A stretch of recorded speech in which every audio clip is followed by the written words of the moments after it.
Welcome once again to Lehto's Law. Here's Steve Lehto. I was not going to post another video today, but then I got a note from a good friend of mine named Anthony. It says, Steve, check this out involving the Constitution and a blatant violation thereof by a judge. So the headline of my video probably contains the word crazy. Haven't written it yet, but I suspect it's going to say something like crazy judge orders newspaper to not publish editorial. And the reason I'm doing that is not clickbait. It's because I legitimately think that what she's done is crazy. And I'm also trying to prove a point here because people are allowed to editorialize and issue their opinions about the government, whether it be a municipality or a court. You can actually call a judge crazy if they make a crazy ruling. In fact, you can call a judge crazy even if they don't make a crazy ruling, if it's your opinion, right? Judge grants City of Clarksdale temporary restraining order, sets hearing against Clarksdale Press Register, Emmerich Newspapers, Inc., and Floyd Ingram. Now, this story is from the Clarksdale Advocate, but I also have a piece here written by Raw Story, Travis Geddes. We'll get there in a second, but the city of Clarksdale has been granted a temporary restraining order by the Chancery Court of Hinds County, Mississippi, against the defendants I just told you about. And one of them is the newspaper's publisher. The order issued by the Chancellor Crystal Wise Martin mandates the immediate removal of an editorial titled Editorial, Secrecy and Deception Erode Public Trust from the newspaper's online platforms. Now, here's the thing. Editorials like that appear every single day in America in newspapers and online. Editorial, Secrecy and Deception Erode Public Trust. By the way, that statement is almost always true, regardless of where it's printed. But according to court documents, the city filed a verified petition accusing the publication of defamation against public officials. If you can't handle the defamation, don't run for office.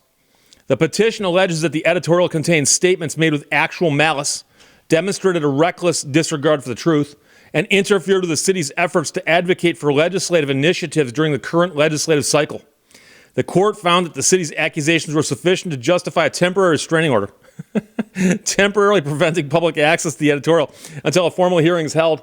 The city is required to post a $100 bond as security for any potential damages the defendants may incur if the TRO is later deemed improper. That should have been like $1 million bond, and even so, it's inappropriate because this never should have been granted. A hearing for the city's request for a preliminary injunction has been scheduled for February 27th. So what they do is they grant the order and then say, yeah, we'll have a hearing, a while later, and hopefully this will die down. The case underscores ongoing tension between the city of Clarksdale and the Clarksdale Press Register over the boundaries of free speech and accountability in public discourse. At this time, neither the city of Clarksdale nor the Clarksdale Press Register have provided public comment. The city attorney presented the TRO application on behalf of the city. Shame on him, by the way, requesting the removal of the allegedly libelous editorial from the newspaper's website and other online platforms. The court granted the request requiring the removal of the editorial. By the way, I didn't even know a place called Clarksdale, Mississippi existed. And now they're on the map, and they're going to be on the map nationwide because of this ruling. The city touts this as a victory for truth. Not even newspapers can imply lies against city officials conducting city business and get away with it. For a TRO to be granted, there must be merit on the front end.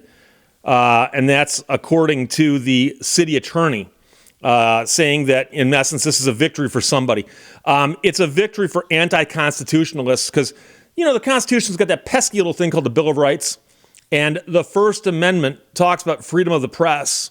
And one of the primary jobs, if not the primary job of the press, is to keep an eye on the government.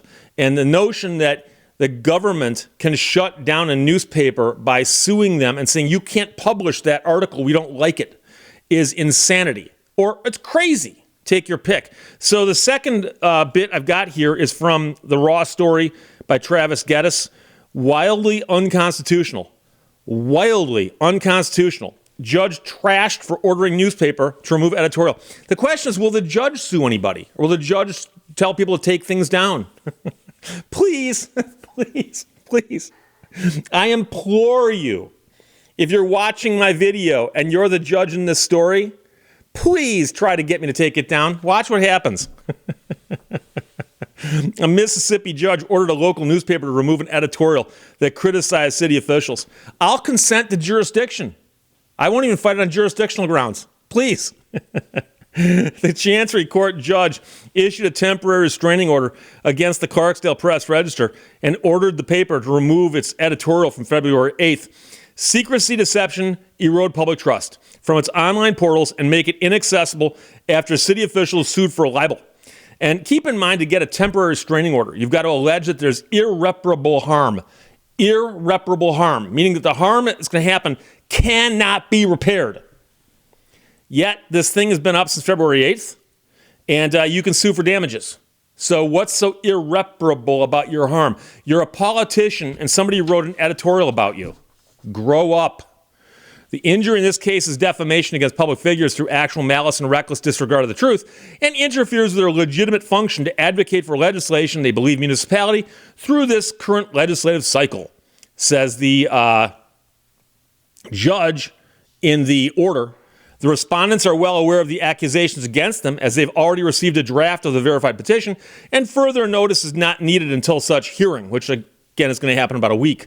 The Press-Register's editorial had accused the city's mayor of not properly notifying the public of a meeting on a proposed 2% sin tax on alcohol, cannabis, and tobacco, which was sent to the state legislature, saying that the newspaper and other media outlets were not told about the meeting. Yes, there are deadlines for submitting legislation to Jackson, the editorial stated, but this tax has been discussed in at least 2 meetings and has been reported in the pages of your Clarksdale Press-Register. The editorial added, have commissioners or the mayor gotten kickback from the community? Until Tuesday, we had not heard of any. Maybe they just want a few nights in Jackson to lobby for this idea at public expense. As with all legislation, the devil is in the details, and how legislation often morphs into something else that benefits somebody else. A full hearing is scheduled the 27th in the Chancery Court, while the city attorney hailed the temporary restraining order as a victory for truth. Now, what the city is doing is wildly unconstitutional, says Adam Steinbaugh, who is a First Amendment lawyer at fire.org. For one, he says, governments can't sue for libel. Can you imagine if anybody in the government who was insulted could turn around and sue the people who insulted them? You can't insult me. I'm in the government. If there was only one thing the First Amendment says you can't do, it's this. According to Steinbaugh, the city going to the legislature for permission for a tax increase is not like the secret movements of soldiers during wartime. And the editorial appears to be true. The city itself submitted an affidavit from the clerk admitting that she had forgotten to notify the media as required by state law. And the man writing this article, he's, whoops. Steinbaugh added the city resents the suggestion it was trying to hide something by calling a special meeting and not telling the media.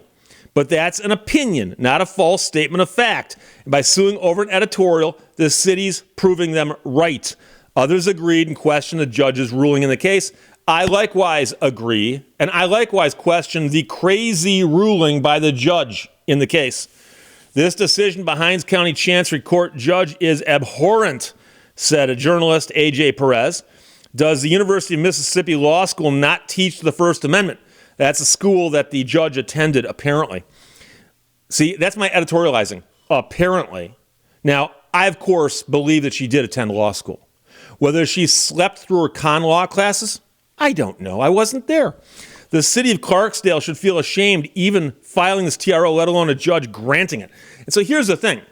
Like I said, you have to allege that you've got overwhelming facts in your favor, and irreparable harm will befall you if the motion is not granted. And here, they lose on both counts. This is obviously not actionable when you criticize the government in print. Likewise, the harm isn't irreparable. This is like Civil Procedure 101. Come on, everybody, and read the editorial Clarksdale, Mississippi city officials don't want you to see, added Steinbaugh's fire colleague, Alex Morey. So what's going on, in a nutshell, is some people in the city there did some stuff that caught the attention of the people in the newspaper who said, hey, look what they're doing. We think there might be an issue over there. And these people, unhappy that was published about, a week and a half ago, ran to court and got an injunction to have it removed. And the reason this is making the news, it is so uncommon. I can't think of another occasion where a temporary restraining order was issued against a newspaper to remove an editorial. Now, you'll recall there was the occasion where the police in that other little town busted into the offices of a newspaper and caused all kinds of brouhaha. And in the process, there were some very, very serious ramifications. But everyone universally condemned that as an inappropriate thing to do. So if you're working for a municipality, you're in government, you're asking yourselves, hey, should I make a list of things to watch out for? Yeah, one, don't send the stormtroopers in to kick down the doors of the newspaper's office. Number two, don't go to court and ask for a TRO, because a foolish judge or a crazy judge might grant your TRO. And then when they grant the TRO, everyone's going to look stupid, including the judge. So I assure you that if this goes up on appeal, it'll get spun around so fast, it's going to blow people's minds.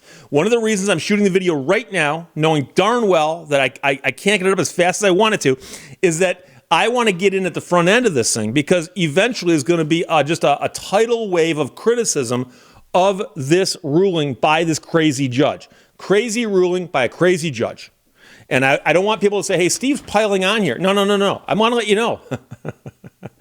I want to get to this party early. So there you go. A crazy judge granted a temporary restraining order and ordered a newspaper to take down an editorial because the local politicians didn't like it.